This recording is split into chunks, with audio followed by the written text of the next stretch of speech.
Nuestro siguiente ponente es Israel Ramírez Bernal, ingeniero en telemática, actuario con maestría en econometría, MBA y especialista en Machine Learning and Artificial Intelligence por el MIT. Apasionado de las matemáticas y la filosofía. Vamos a recibirlo con un fuerte aplauso, por favor.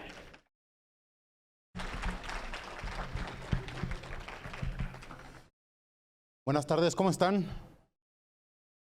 ¿Con ánimo para seguir? Bueno, pues, ¿de qué les quiero platicar? Les quiero platicar de algo un poquito fuera del cascarón.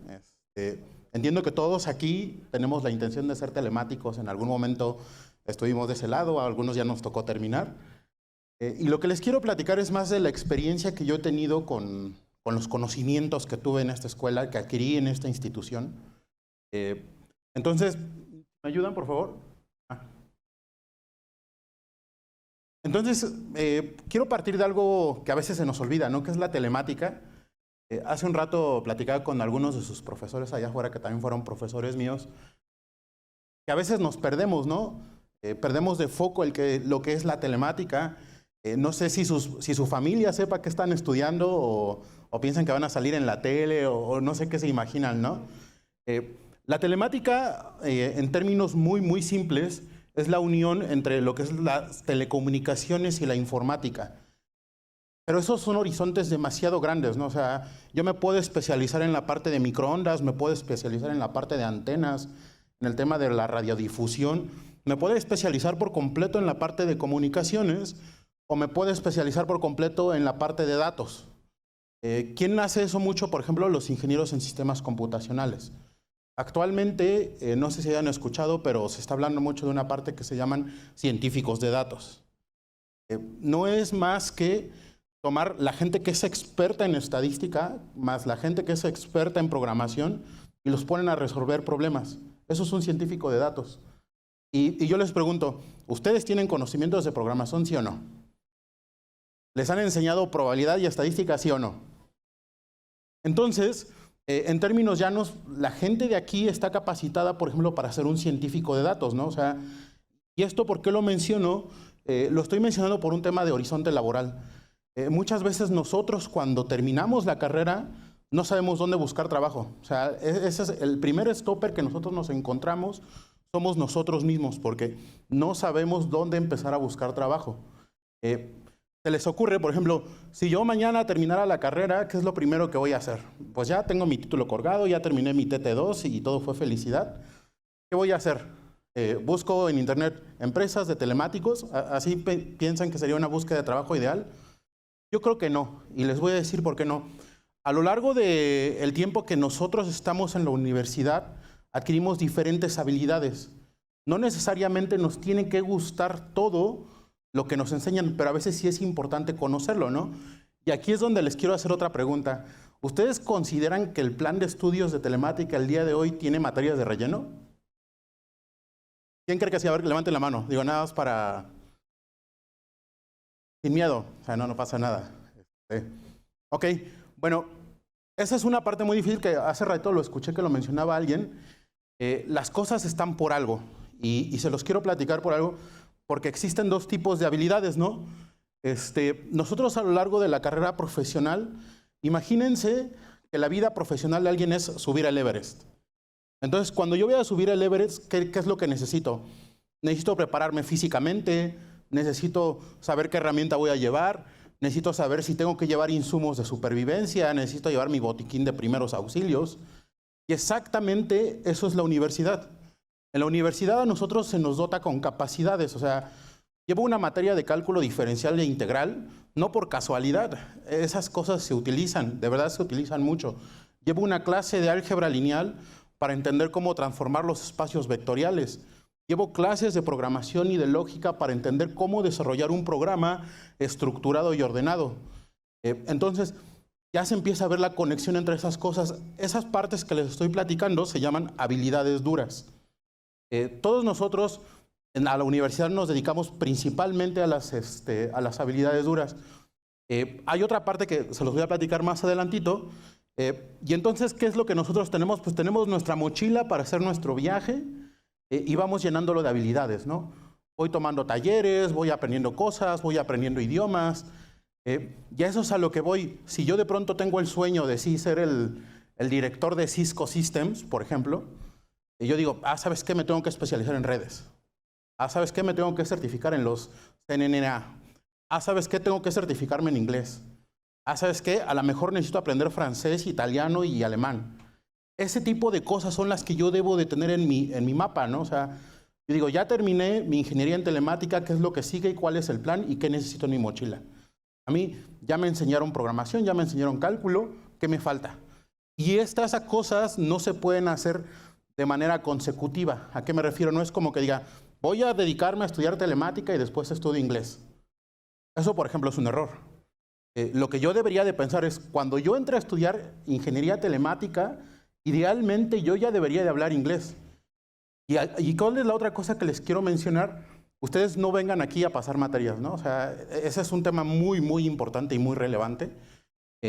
Actualmente soy líder de un equipo en una empresa internacional. Me toca interactuar con mucha gente de muchos lados. Y algo que me he dado en cuenta en común es que la gente que logra triunfar de una manera más rápida es aquella que logra tener un balance entre sus habilidades duras y sus habilidades sociales. Y la otra cosa que también he notado, la gente que triunfa más rápido es la que tiene un sentido común. Hace ratito alguien lo decía, hay que ser congruentes, ¿no? Si yo digo que soy ingeniero en telemática, pues debo de saber programar bien. Y de pronto a mí me dicen, ¿sabes qué? Te vas a enfrentar contra un nuevo lenguaje de programación. Y yo tengo la lógica y soy capaz de desarrollar un algoritmo, no debería de tener ningún problema en adaptarme a un nuevo lenguaje, ¿saben? Entonces, exactamente esas son el tipo de habilidades que venimos a recoger aquí. La otra cosa que quiero compartirles es que el que yo haya terminado la universidad, pues apenas es el comienzo de una larga preparación. Hay un estudio que es bastante interesante que dice que cuando alguien termina la universidad, ese título universitario más o menos dura 5 años. ¿A qué se refiere con la caducidad? Que si ustedes no se actualizan y no procuran aprender nuevas cosas, tomar cursos, seminarios, hacer un posgrado, la verdad es que el conocimiento que ustedes van teniendo se va rezagando, y sobre todo en temas como la ingeniería telemática. ¿Por qué lo digo? Porque la tecnología cambia muy rápido. Hace 10 años, cuando yo egresé de esta carrera, estaba empezando lo que le llaman el IoT, que es el Internet de las Cosas. El día de hoy es algo que ya existe, que se trabaja mucho en Estados Unidos, que ya está llegando en México. Particularmente, por ejemplo, el lugar donde yo trabajo, estamos trabajando ya con ese tipo de cosas. ¿Y cuál es el reto de eso? Se necesita gente capaz de procesar los datos y de generar historias a partir de esos datos. Entonces, cambió, sí, el entorno cambió muchísimo de cuando yo egresé de esta ingeniería al día de hoy, y lo mismo va a pasar con ustedes. O sea, la tecnología sigue avanzando, ahorita vamos en el 5G, mañana vamos a estar en 6G. Entonces, y no significa que lo que hayan aprendido no haya servido de nada, sino que es su punto de partida y de ahí para adelante, ¿no? Y entonces, este meme a mí me encanta particularmente porque hay un mito donde dicen, ¿en qué momento voy a usar mis ecuaciones diferenciales, no? O ¿en qué momento voy a usar mi transformada de Laplace? Bueno, yo con mucho orgullo y satisfacción se los puedo decir, en el trabajo donde yo estoy actualmente, es algo que si no se usa bien todos los días, casi todos los días se usan matemáticas de un muy alto nivel. Y no solamente en la industria en la que yo estoy. Conozco a gente que trabaja en Google, en Amazon. Tengo amigos que egresaron aquí conmigo que actualmente están trabajando en Estados Unidos haciendo desarrollo de software. Y era lo que me decían, pues resulta que una de las cosas más importantes es saber álgebra lineal. ¿Por qué? Porque tienes que transformar los vectores, tienes que optimizar. No se trata de tirar código nada más porque así, ¿no? O sea, cuando uno es estudiante, digo, y eso es una experiencia propia, a veces caes en la tentación, ¿no? De que dices, no, pues es que ya todo está en TensorFlow, ¿no? O sea, busco el código que necesito, nada más medio le modifico ahí y ya terminé, ¿no? Y no entendí lo que hizo, no entiendo lo que hay detrás de lo que estoy entregando como tarea. Entonces, y ese es un reto bastante interesante que ustedes como futuros ingenieros tienen que entender muy bien. Se presta, por ejemplo, el tema actual de la pandemia mucho para caer en temas desleales, educativos, porque pues dicen, se me hace más fácil hacer un grupito con mis amigos, entenderme, pasarme la tarea, y eso no está mal. O sea, lo que está mal es que después tú no revises la tarea y no entiendas lo que hiciste. Entonces, eso es una de las cosas que yo me llevé más clavadas de esta universidad, que si logras entender lo que estás haciendo, pues puta, no deberías tener ningún problema hacia adelante, ¿no? Y les hablaba de otra parte que no se menciona mucho, y sobre todo aquí en la universidad, que son lo que le llaman las habilidades blandas. ¿Qué son las habilidades blandas? Uno de los problemas que tuvo buena parte de la población de Upita cuando yo egresé de aquí es que tenían problemas para socializar. ¿Qué es eso? No podían explotar su red social de amigos, no se lucían en las entrevistas. Otra cosa que yo les puedo decir, que me ha tocado entrevistar a mucha gente, sí se nota cuando una persona está entrenada en el tema de las habilidades suaves. ¿En dónde lo ves eso? En la facilidad de palabra, en cómo se presentan, en cómo es que transmiten una idea, en cómo es que contestan a una pregunta.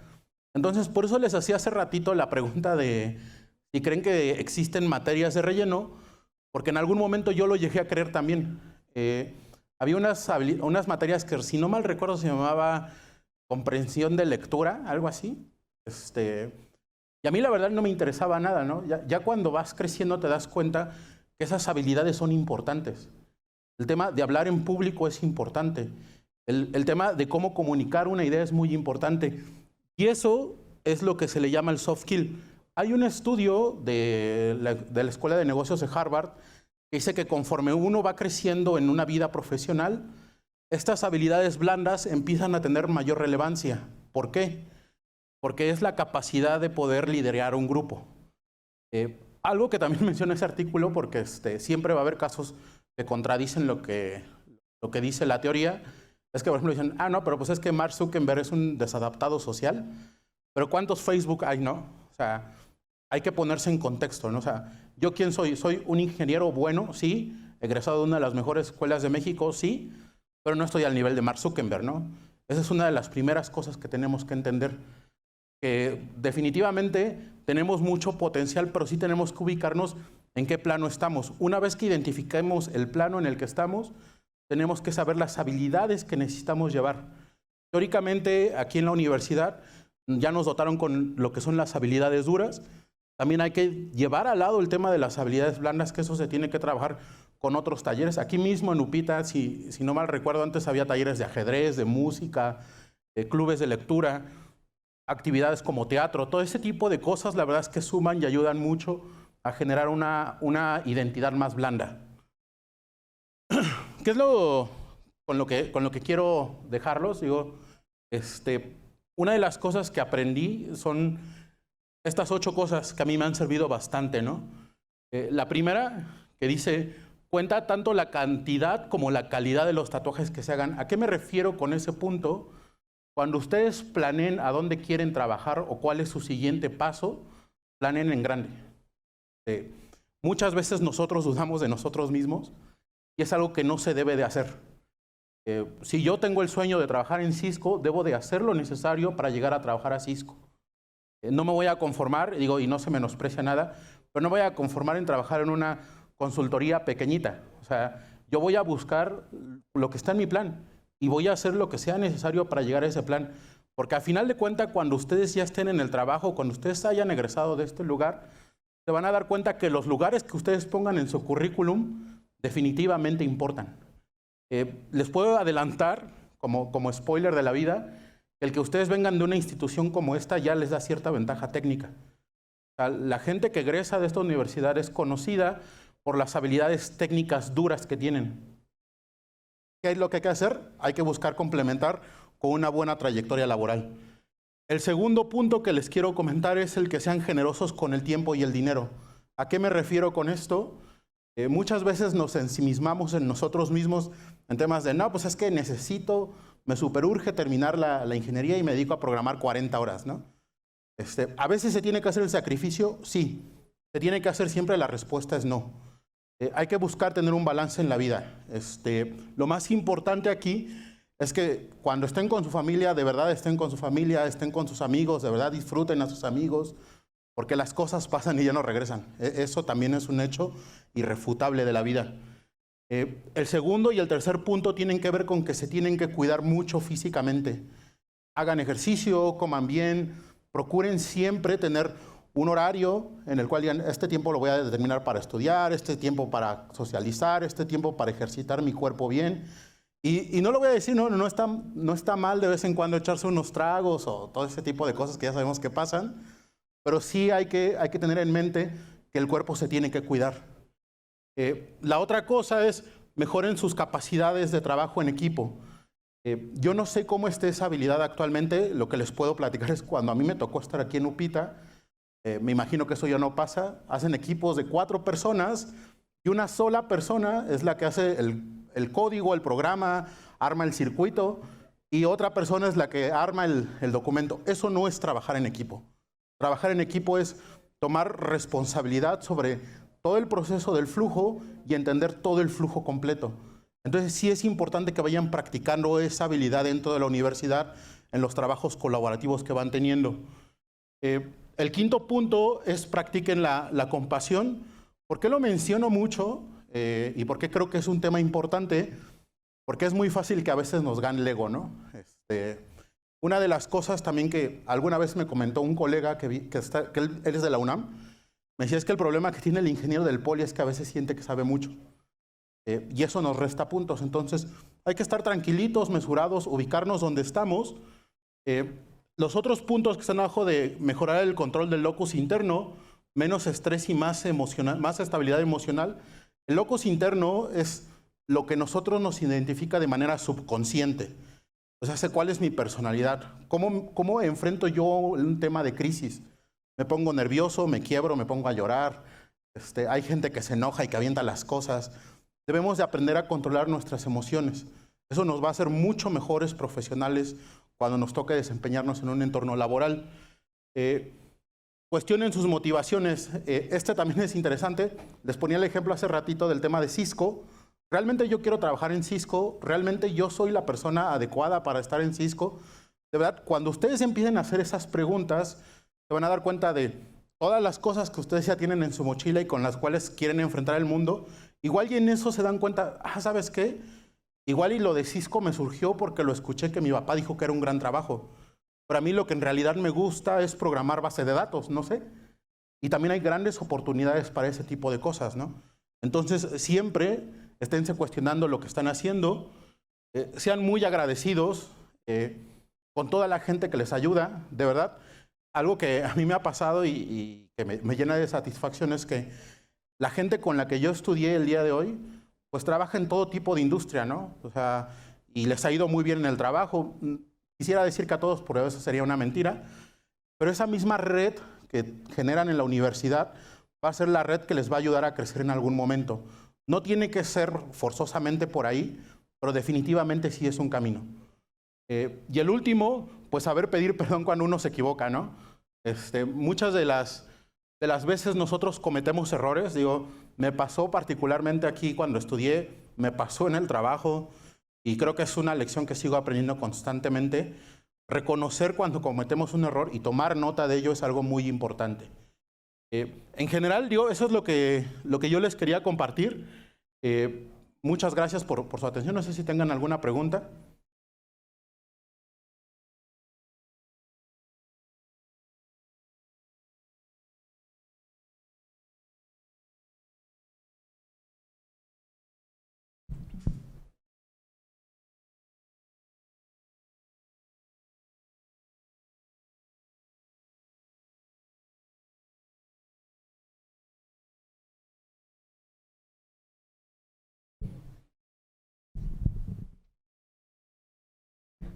¿Quién?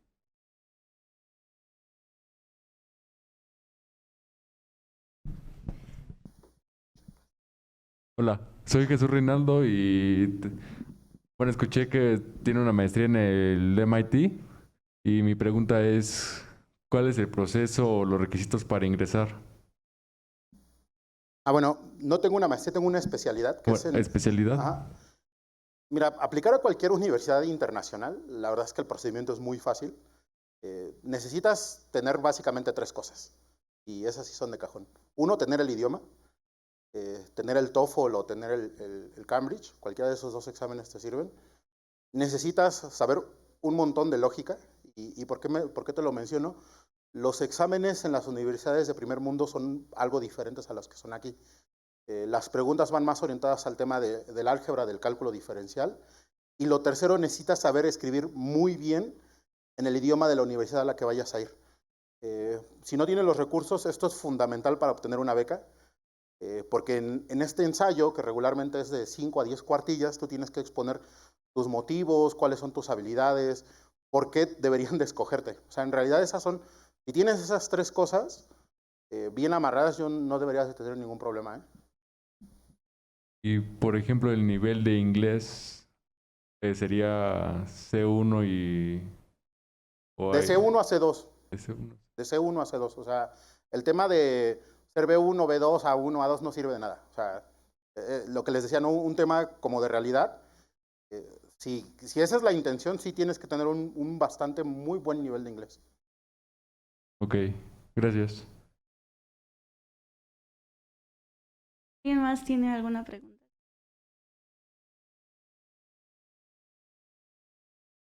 ¿Alguien? ¿Seguro? Hola, la pregunta es, después de que terminaste aquí, o mientras estabas terminando, ¿qué hiciste después? O sea, ya escuchamos todo lo que eres, las especialidades que tienes, pero ¿qué hiciste? ¿En qué orden fuiste? Pues mira, está interesante, ¿no? Porque cuando terminé aquí en UPITA, yo estaba estudiando en la UNAM, en paralelo. O sea, en realidad, estaba estudiando 2 carreras al mismo tiempo y posteriormente entré a una maestría. Y después tuve ahí como un año de vagancia en la cual, honestamente, lo único que hice fue dedicarme a vivir. Tuve muy buenas experiencias, conocí muchos lugares, eso me ayudó mucho a conocerme a mí mismo. Y precisamente por eso les decía yo hace rato, ¿no? O sea, sí es importante como saber cuál es el plan en la vida, como identificar cuáles son las cosas que te gustan, porque hay una cosa que se llama pirámide de Maslow, que es bastante interesante. El último escaloncito se llama autorrealización.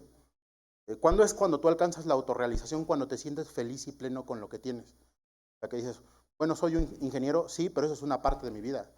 Soy una persona pensante, libre, soy integrante de una familia, integrante de una comunidad. Exactamente eso fue a lo que yo me dediqué antes de hacer la segunda maestría. Pues me dediqué a conocerme. Y digo, la verdad, eso a mí me funcionó bastante. Bueno, ¿y en el ámbito de trabajo? En el ámbito de trabajo, primero trabajé como profesor de matemáticas en la UNAM. Posteriormente me dediqué, entré a trabajar ya áreas técnicas de seguros. ¿Por qué específicamente a eso? Algo que a mí me gusta mucho son las matemáticas.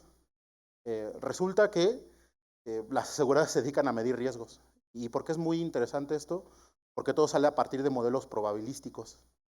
Entonces, yo ahí encontré algo que me gustaba mucho, donde hay otras profesiones que también se están enfocando mucho, y vi la conexión con la parte de la telemática. ¿En qué punto? En el punto de la programación.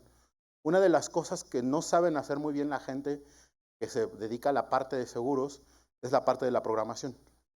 Actualmente sí ya existe un perfil específico de esto que estoy platicando, pero hace 10 años no existía. Entonces, el tema de llegar a un grupo de gente que está completamente focalizada a modelos y decirle, oye, lo podemos programar así, lo podemos estructurar de esta forma, podemos conectarnos así con la base de datos, sumó mucho valor para mí y en mi carrera. Entonces, me empecé a desarrollar específicamente en esa parte. Actualmente, bueno, hace 8 años entré a trabajar en una compañía alemana, que es donde trabajo actualmente, y ahí desarrollé todo un equipo, que ahorita son alrededor de 19, 20 personas, entre las cuales hay ingenieros, matemáticos, actuarios. ¿Y cuál es el objetivo? Pues tal cual, calcular probabilidades de eventos inesperados y administrar los riesgos, ¿no? ¿Por qué está tan interesante? Porque metes mucho el tema tecnológico. Actualmente, por ejemplo, en el lugar donde estamos trabajando en una solución telemática, por ejemplo, para medir cómo es que se comportan las personas cuando manejan su automóvil. ¿Esto para qué? Pues, por ejemplo, ya podemos predecir si vas a tener un choque, ¿no? Ya podemos predecir si te vas a volcar. Ya podemos predecir si en la México-Querétaro están asaltando, ya te podemos mandar una alerta. Todo ese tipo de cosas son aplicaciones que ya el día de hoy son una realidad. Hay centros de monitoreo completos dedicados exclusivamente a sacar datos de esto que te estoy platicando, y eso es solo una aplicación. Digo, eso es lo que yo hago actualmente y cómo es que me he desarrollado a lo largo de la vida profesional.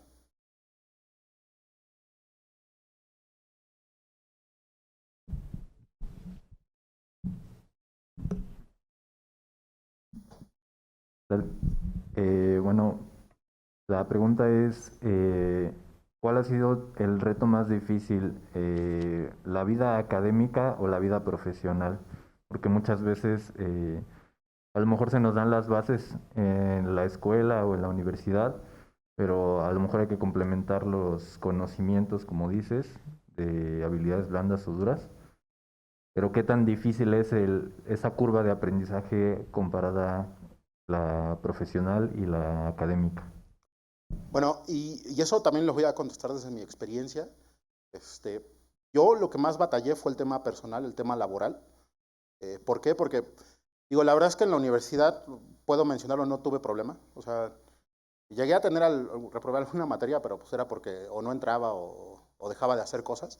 Pero regularmente, la escuela casi no me costó trabajo, pero cuando tú tienes que tomar ese conocimiento y resolver un problema de la vida real, hacer esa transformación de la abstracción a algo real es muy complicado. Actualmente yo te puedo decir que pues, me dedico a eso y lo disfruto mucho, y cuando lo logras ver dices, ah, era tan sencillo. Y por eso les mencionaba el tema del sentido común.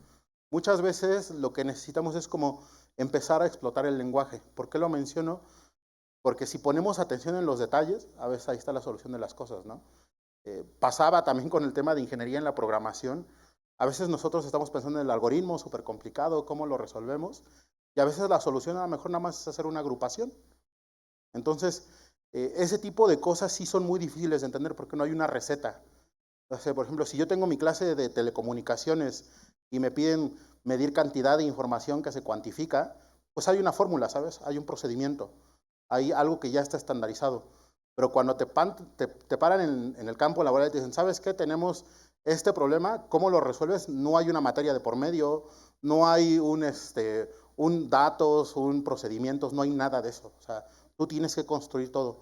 Entonces, esa parte es donde cuesta mucho trabajo, y te puedo decir, lo que yo he visto es donde se queda muy buena parte del grueso de los ingenieros que no logran entender esa parte, porque son ingenieros más de procesos, son ingenieros más que te saben arreglar una máquina, pero no entienden cómo funciona esa máquina.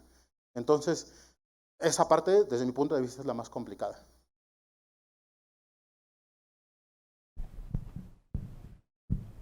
Pues muchas gracias.